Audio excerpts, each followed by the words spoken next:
Hey everybody, it is Mr. George, and tonight is Wednesday, May 6th. Tonight we are going to read a story about an individual named Ayodeji Ogunniyi, who becomes an English teacher.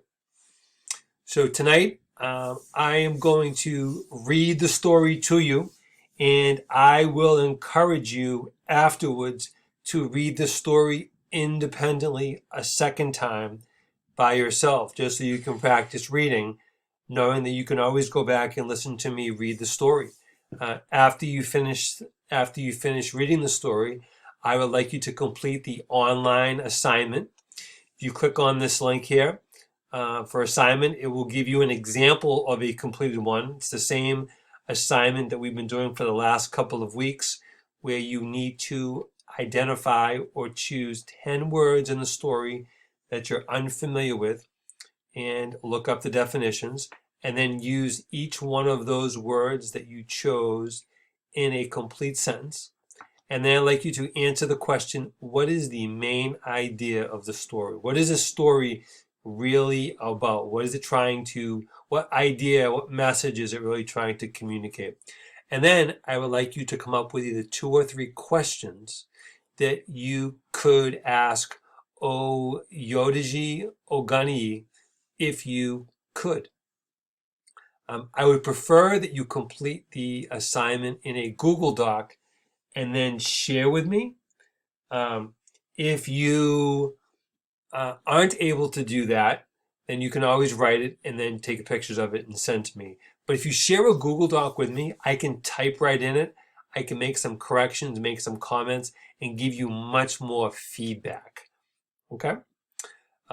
After you finish the assignment and you send that to me, what I've done at the bottom here is same as last night. I provided all of the free online resources that we've gone over in previous classes. And I've also left the YouTube videos that I created for each of these free resources or websites. So for example, we have the vocabulary.com website. So that's my video here. That's the website. We have the virtual field trip where you have my video here, and then there's the link to a virtual field trip where it'll take you. There's several different places that you can choose from.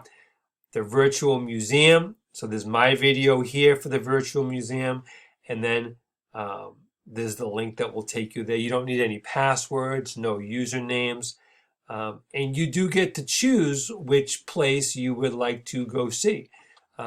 There's also that math website, that aamath.com, which also has those links to different states in the United States, different countries around the world that you can take a look at. And then that last section looks at different photographs or pictures that have words or captions under each of them. And again, you can kind of choose whatever one you want. My videos down here give you examples. So if you want to just watch one of the videos, I'll give you an example of a virtual field trip before you actually want to choose on one. And for some of you with a library card, you can always go to the PlymouthLiteracy.org website, type in your library card number, and you can always practice English using Rosetta Stone if you would like to. So that's always another great option for you. Each one of these resources just makes you stronger and hopefully builds your confidence. All right, great. So what I'm going to do now is I'm going to read the story. Now this story comes from the book that we've been reading in class, the Collins book, but it is not in your student handbook or your student binder. So I've also attached a copy of the story to Google Classroom, as well as to the email that I send out, and I also have it on that website that has all of the assignments, going back, the last 6 weeks or so. So the story is available to you. So let's get going. So English teacher Ayodeji Ogunniyi, 24, so he's 24 years old. My father came to America in 1988 while my mother, my older brother, and I were still in Nigeria, which is a country in Africa. Back home, he was the manager of a big bank and he had a bachelor's degree, but none of those credentials could be used here in America, so he had to start from scratch. He boarded with a friend, got his chauffeur's license, and worked for about a year and a half as a cab driver until he made enough money to send for us in January of 1990.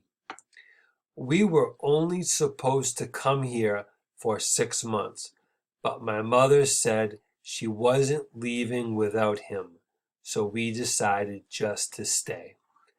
I was 3 years old when we moved to Chicago's South Side. I remember being petrified at the snow. I remember falling asleep at daycare and waking up in the back of my father's cab. Some days I wouldn't understand where I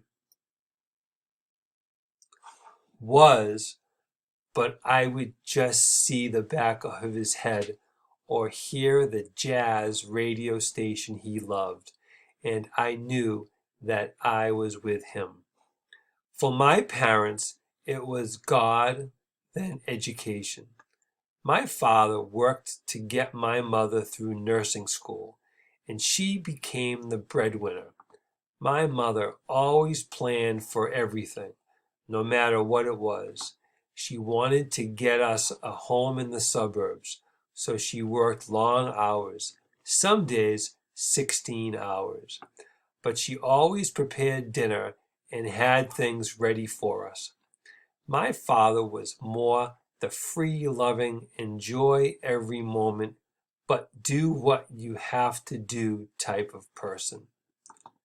I remember my father always sneaking in little things here and there, buying us toys that we had to hide from my mother, but he always made sure we had the homework done.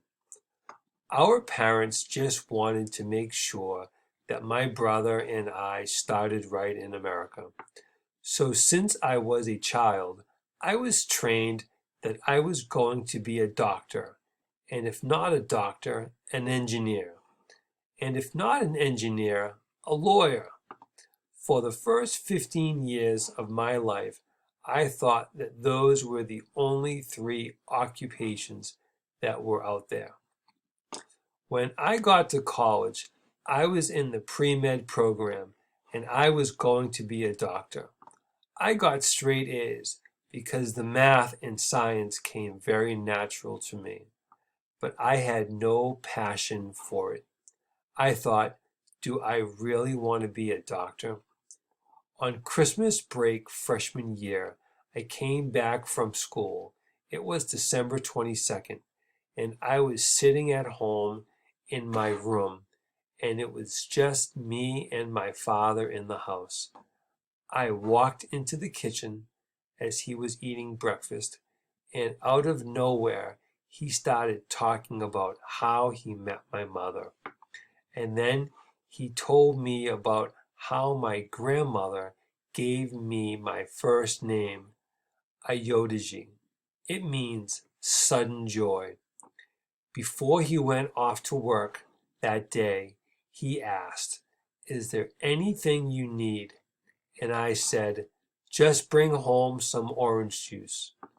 He left, and my friend called me, and we went to the mall. I came back home around 4 o'clock, and I turned on the news. They said an unidentified male's body was found in an alley in Evergreen Park. Things like that on the news are so peripheral to us. I didn't think anything of it. and I just changed the channel. It was not until 11 that night that the knock came and the police told us that man was my father and that he had been murdered. The next thing I remember is yelling, "No," really loud. And then my mother fell out, and I just had to hold her. Within 4 days of the murder, the police solved the case. The murderers were 18, 19, and 22. I was very, very angry. I didn't necessarily want to retaliate. I just wanted to ask them why. What happens to a person? Where do they get lost and become murderers? At the time, I was tutoring kids at an after-school program for some extra money, and these kids came from the same impoverished conditions as the people who murdered my father. One student in the program, he was probably around 16 years old, always had this terrible attitude.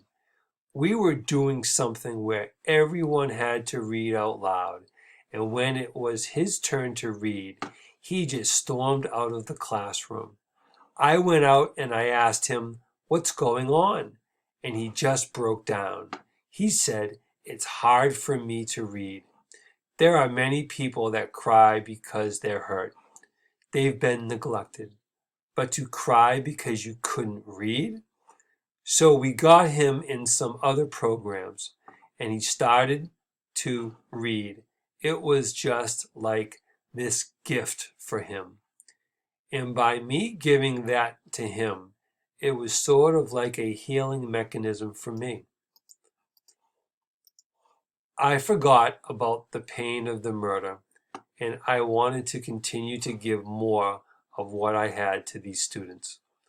I realized that everybody at some point sits in a classroom. That could be the foundation for everything else. And then it dawned on me, you have to do what you love. So that's when I said, I'm going to follow my heart and become a teacher. In my classroom, I always have my students fill out a questionnaire. Questions like, what is your favorite candy? What is the favorite book you've ever read? Who's the most important person in your world? So that whenever I see a student having an issue or something, I can refer to the question sheet and see, okay, I'll give him a Snickers tomorrow. And they're just, how did you know that was my favorite? They forget that they filled that out. And they have this feeling of, wow, someone's taking an interest in me. You can't put a price on that. And it keeps me going. I would want my father to know that the moment he stepped into any one of my classrooms, my students would instantly know him by the principles that they learned from me and that I learned from him. I don't need any memorabilia to honor my father's life. I don't need pictures, just what I instill in my students that really gives me peace. To know that whatever happened to my father is not going to be in vain. And this story was recorded in Chicago, Illinois on February 25th, 2011. Thanks for watching.